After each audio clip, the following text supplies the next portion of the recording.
was a hairsbreadth from losing his cool. The titanic blonde was literally grinding his teeth and clenching his fists so hard the bones in his knuckles creaked. It was unsettling to see the buoyant smile the number one hero always wore become a snarling mask. "Stay where you are." All might heard Aizawa bark through the communication bead in his ear. "Whoever's hacking us is doing the same to every channel and news station currently linked to our systems. If you do anything stupid, you'll only make yourself look like an idiot for breaking a video screen while being unable to do anything to actually stop this." If there was one thing All Might hated, it was being useless. But this was the nature of his only real weakness. He could defeat any physical foe, punch through any tangible obstacle. But he was utterly helpless if he couldn't use his fists. But perhaps this yearly atrocity shouldn't really be surprising. After all, this is the venerable l.o.v we're talking about here. A world-class hero school that allowed and promoted horrors like this. While Aizawa and Hisashi desperately fought to regain control of the system up above, down below Izuku felt his stomach drop as the dark screens around the stadium flickered again, this time settling on a very familiar group of teenagers arguing within one of the tunnels leading out to the arena. I'm sure I don't need to tell any of you what a quirk marriage is, right? Even filtered as it was clear to all that the voice coming through the speakers sounded as hate-filled and wrathful as it did hurt. "Whatever you think you know, the truth is hundreds, no, thousands of times worse," gasps echo not just in Niue Stadium, but everywhere the world over as Shadow Todoroki's shadowed face came into focus on the screens. The other teens present kept to silhouettes. Quirk marriages were a rather common practice in many parts of the world today, but that was an accepted reality only so long as both parties were in agreement with everything such unions meant. My mother was sold to my father for money and empty promises. For the son of the number 2 hero to say such things. As the recording continued, and the heterochromatic teen explained his nightmarish situation, a great divide began to take shape between people the world over. There were those that even then defended the practice unquestioningly, arguing that if it meant better heroes, better quirks, for the future little toughness should be accepted. Others, a slowly gaining majority, began to voice a discomfort. Aiming to create better quirks was all well and good, but it should never mean torturing a child. Below it all, Izuku felt his blood, already hot, begin to heat up even further, ridge swelling in his chest. Todoroki needed all the help he could get, and part of that meant tearing himself from his father's shadow and revealing the horrors he'd endured. But not to the entire forking world. But don't just blame Endeavor for this travesty. The system is to blame as well. After all, when monsters are glorified for being monsters, why wouldn't they think to commit such atrocities and expect further praise? Why would they even understand when someone tells them no? The screens flickered and changed again, this time broadcasting the image of a small room from a corner angle. One of the previous silhouettes from the tunnel was now sitting at a table.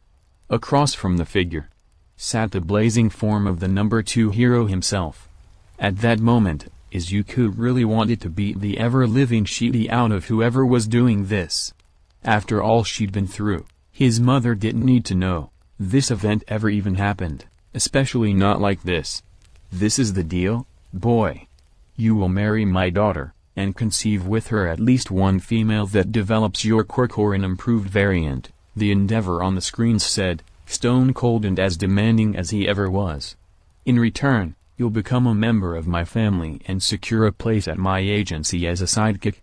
If you happen to breed, addition female offspring with your quirk or variants after HMPH, I suppose further compensation can be discussed upon delivery." Around the world, the words of Japan's number 2 hero made stomachs heave and twist in disgust.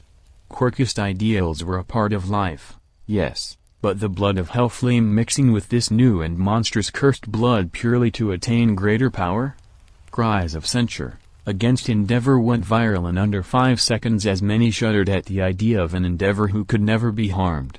It was a recipe for an ultimate, hellish villain. Aichi Prefecture, the Asui household. Far away from the events unfolding at UA, two mothers were gripping the armrests of the sofa they sat on, radiating murderous intent. What they were hearing and seeing had made their blood boil and was keeping the flames set on high. One mother was seething due to the fact that her child, her baby boy, had been forced to confront such a sick, demanding man in a place where he should have been safe. The other mother, she was beyond incensed at the fact that Forking Endeavor had finally gone too far and she'd almost missed her chance to take down the burning pile of garbage when there'd been recorded proof. In the kitchen, Ganma Asui was doing his best to distract his little tadpoles from the happenings in the room beyond. Now you two, Karo, the frogman said, doing his best to sound neutral. I know you wanted to see Izuku get his medal, Karo, but these cookies won't bake themselves. Don't you think Izuku would like some when he gets back? Samadare and Satsuki Asui nodded, reluctantly, still upset that their father had taken them to the kitchen while their new big bro was beating the ice guy. As if making the cookie dough at such a bad time hadn't been bad enough, after finishing the task, he then insisted they watch the oven.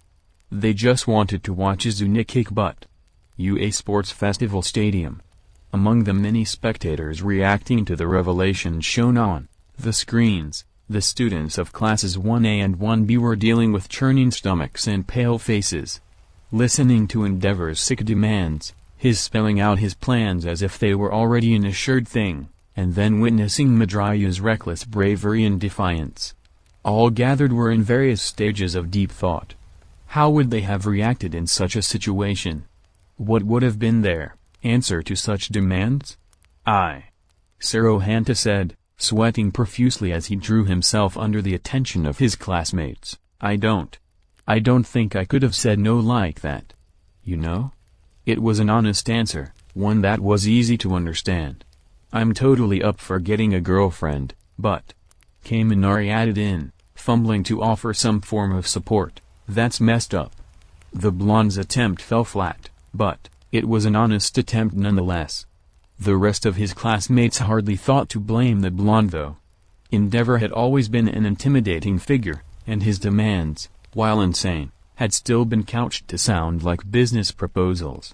No doubt so the man's lawyers would be able to spin believable defenses should anyone overhear the conversation or Midraya himself attempt to report him. In the stadium's infirmary, well away from the rest of the chaos unfolding outside, two teens quickly gave resolute reassurances to the girls currently embracing them that no such demands had been made on them and they held no interest in any girls other than their current company. A third male, off to the side, never even noticed what was going on as he continued to block out the world around him, to resolutely focus on his pink-hued princess as he held her hand. The whole system is rotten to the core, and that includes UA and the heroes it produces. To think, even someone as venerable as All Might could only issue threats instead of taking action. It just goes to show how enmeshed pro-heroes, our supposed protectors, are with the corruption behind the scenes.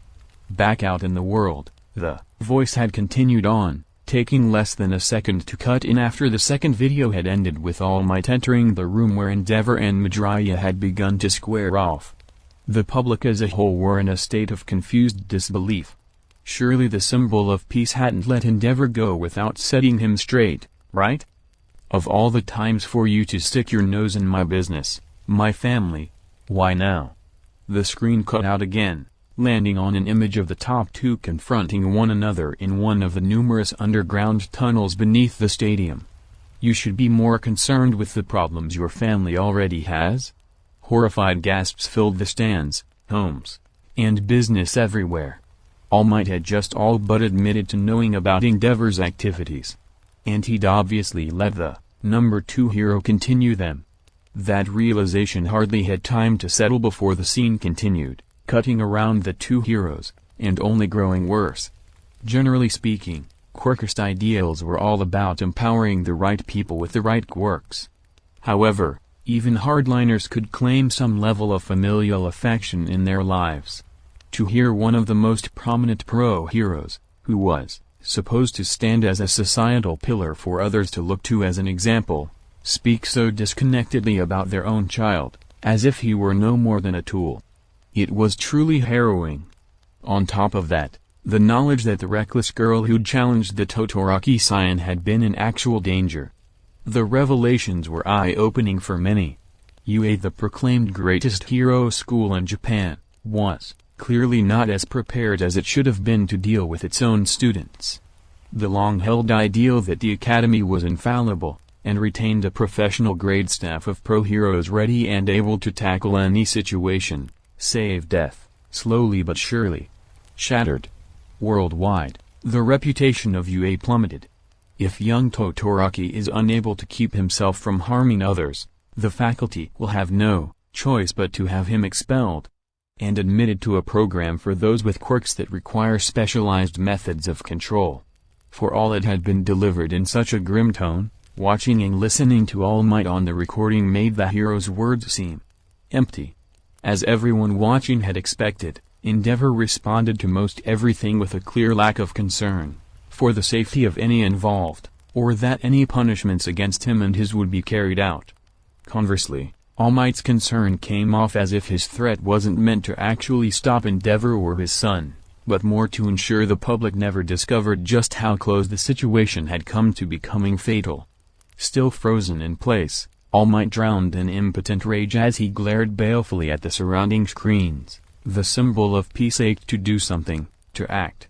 He needed to break the monitors, yell at those watching that what they were being shown wasn't the full extent of the situation. The video was cutting out important parts, manipulating the conversation to conveniently only show the bits that would make him look weak and uncaring. For years, I've backed UA with my money and contacts. For years, I was blinded by the continually undelivered promise of a better world protected by noble heroes whose education I would be helping to finance. Today, that foolish and blind faith was shattered. From this moment forward, until this corrupted system is changed, until it's purged of every failure and parasite profiting from its rot, I refuse to sponsor any longer. I also call upon all of the Academy's backers to personally take a closer look at what we've all been shown here today for themselves. Demand. Suddenly, the screens blanked, returning to normal. But the world would never be the same. As the murmurings of the crowds in the stands grew in volume to fill the void left by the unknown intruder, down in the arena All Might shook with fury. The massive blonde's eyes literally glowed. Twin lamps of blazing sapphire shining out from under dark and furrowed brows. The symbol of peace's thoughts were a mess. Rage, shock, indignation, fury, hate, concern. These and more pushed and shoved the hero through the emotional spectrum as he locked on to one thought, one belief that grounded him. All for one. This was all that man's doing. The attack on the USJ had been too direct, too obvious. The impact to UA reputation had been ultimately negligible as far as he was concerned, and that should have raised a red flag immediately. Of course the King of Snakes would have been planning a second, far more deadly and elaborate trap. All Might gritted his teeth, going over the words spoken by the voice from the hack. It might have sounded feminine, but the number one hero felt it in his bones. That had been all for one himself. Who else could espouse worry for society while seeding social unrest and anti-hero sentiment at the same time? Every word had been forking bullshitty. From his podium, Izuku stood there, still mostly unaware as to the repercussions of what he'd just witnessed. Of course, he knew on an intellectual level that any successful hacking of the prestigious UA would be a rather big deal. It was said to be almost harder to crack UA and Shiketsu's mainframes than the government's after all. And while he was still upset with society as a whole and its scorchest ideals that had handicapped him today, he hadn't been planning on causing outright chaos with his protest. His refusal of the first-place medal had been conceived as a personal objection, something to inspire other victims of quirkism. He'd wanted to stand as an example of the faults in people's beliefs, not get his school shut down. "Hey boss," Saki abruptly whispered to Izuku, her words barely reaching him even being so close thanks to the rising sea of noise from the stands. "Are we still doing the thing?" To her credit, the blonde delinquent had asked in honest hesitance and confusion. Izuku took a moment to think. He still felt the need for vindication, yes. However, as things stood with the hacker riling up the public? No, Izuku whispered back, annoyed rather than upset or dejected. There's no merit in beating a dead horse. The Verdanet had had more than his fair share of life experience with volatile situations. Right at that moment, everything felt as if it were a giant pile of dynamite floating in the middle of a lake of gasoline.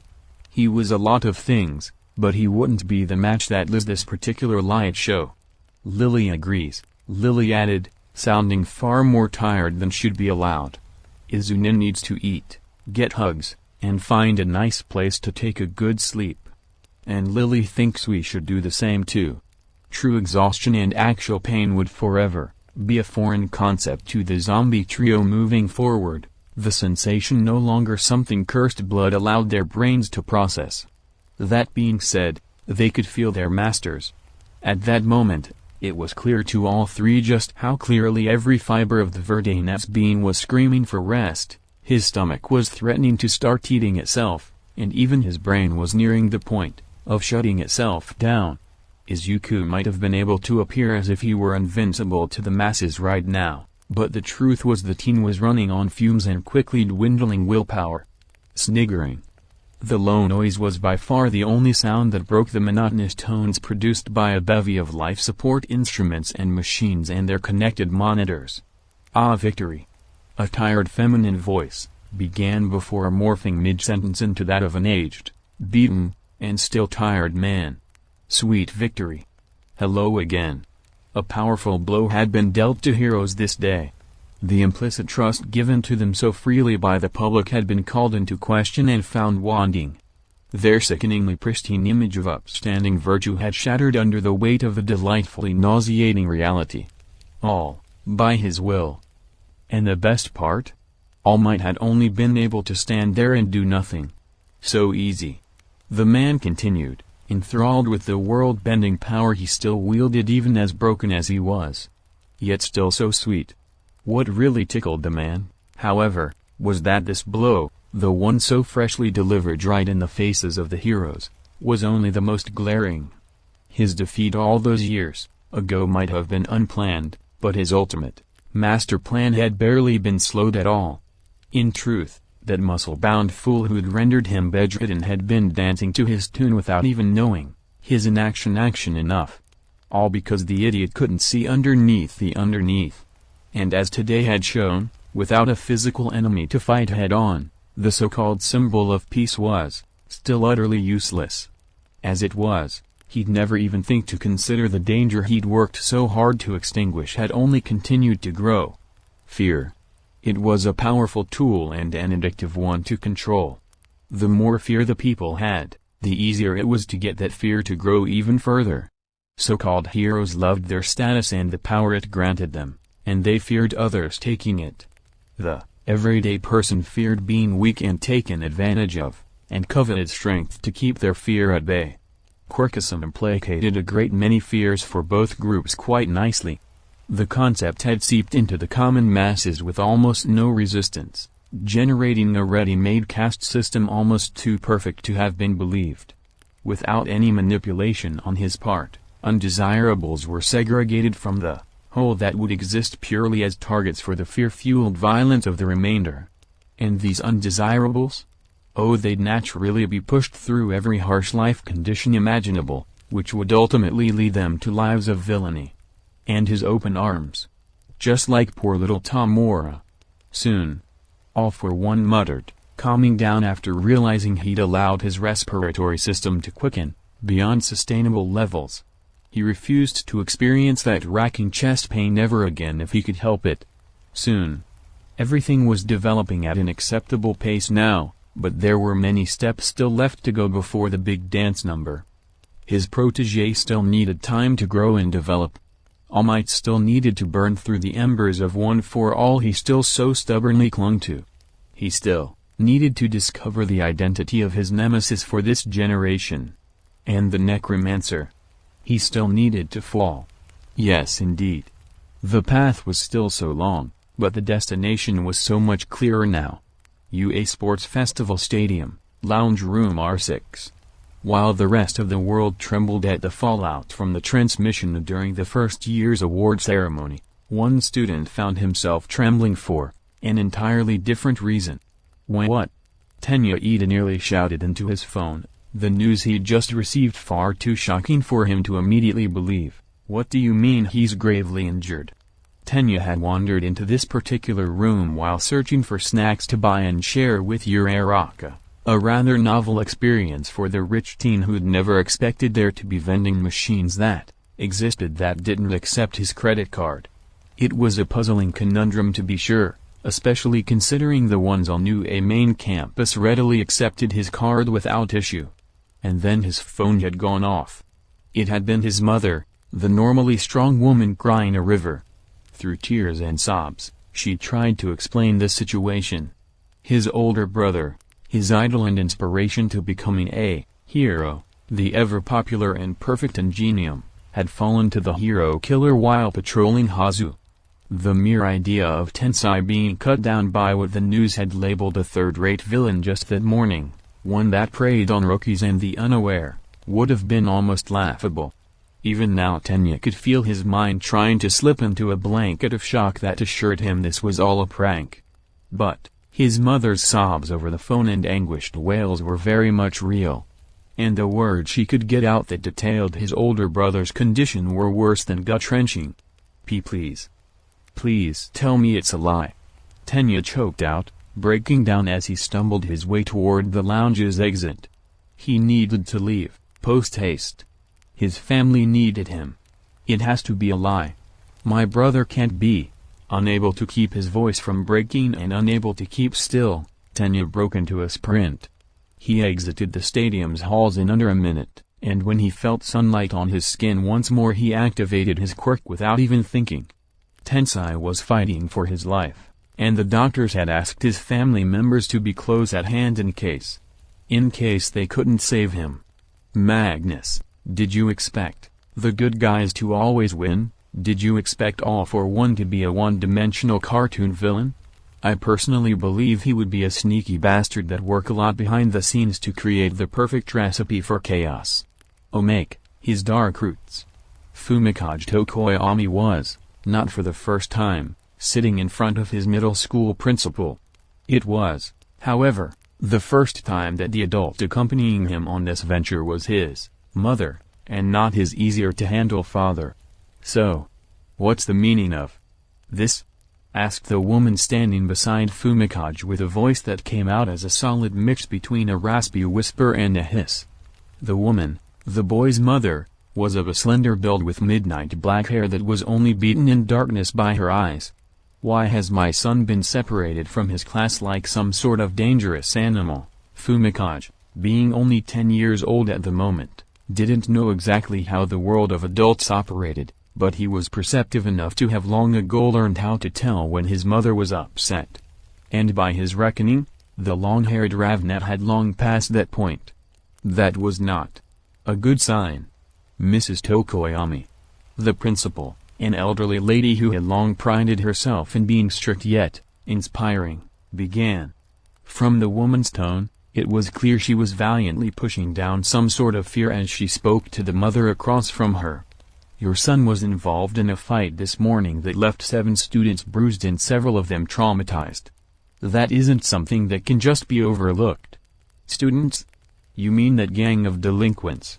The Tokoyami matriarch scoffed with clear disdain. The same delinquents that were supposed to be reprimanded and suspended last year for suicide baiting another student, you mean? Fumikage sat even stiffer in his chair than he had been. His mother was moving past upset and moving into truly angry. If only his big sister hadn't won first place in that science fair. Then father would have been the one here, and things would have gone much more smoothly. Heck, even just having his little sister present would have kept his mother's nerves calmer than they were now. Past misconduct aside, the principal said weakly, trying to get the conversation back on track. The elderly woman was sweating bullets from this confrontation, even though the room's temperature was gradually lowering the longer she spoke to the Tokoyami matriarch.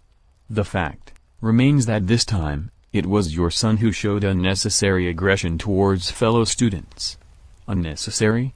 The dark-haired mother asked softly, her genuine incredulity sparking briefly before being rolled back into her building rage. She turned to her son in question. Fumi dear. Did those boys deserve it? Fumikage nodded without hesitation.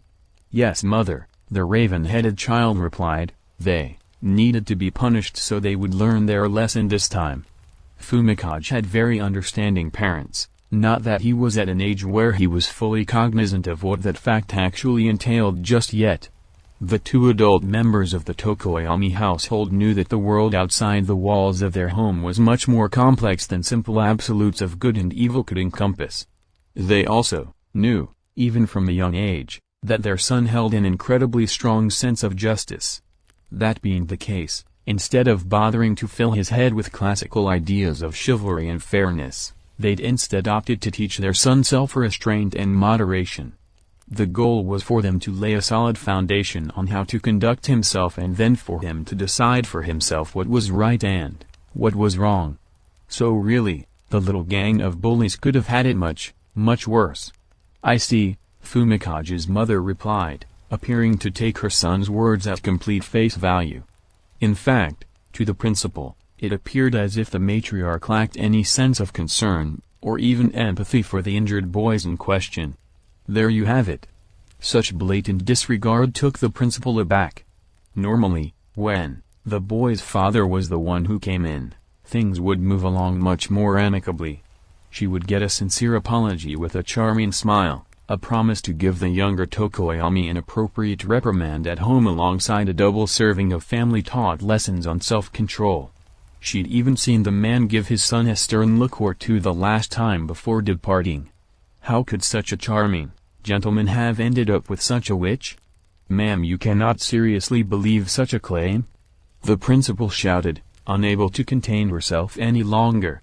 Even if those boys were the ones in the wrong, your son knows he should limit himself to bringing any problems to a teacher instead of handling them himself. This is a clear-cut case of him taking justice into his own hands. It's unacceptable. I do believe my son, yes. But let's humor you for a minute, shall we? The venom that lashed out with the mother's words was searing. Fumi. Why did those boys deserve the punishment you handed them?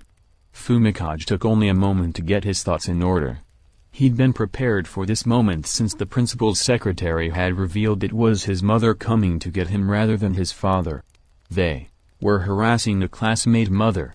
It started with verbal abuse, and when their victim still refused to comply with their demands, they began issuing threats of physical violence, Fumikage summarized succinctly.